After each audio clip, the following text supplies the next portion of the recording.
Make sure your loops and samples are perfectly lined up with the grid. See, here we actually have this kind of flam, and it doesn't work at all.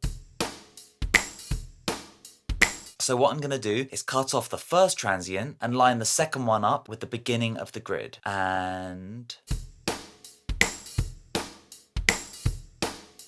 much better. So now I'm going to bounce it in place by pressing Ctrl B so that when I move this new sample around, it snaps to the grid easily. Nothing sounds worse than sloppy drums, and this often happens when you import a sample and you don't check that the start of the transient lines up with the one beat. And what that will mean is it will either sound out of phase with the rest of the percussion or drums, or in some situations, just plain out of time. In this case, it just sounded sloppy. So when you're importing samples, check on this before anything else. You don't want to write anything off for not sounding good when it could have actually sounded great if you had taken the time to align it. So make tidying up sloppiness the first thing in your workflow the moment you import a new sample.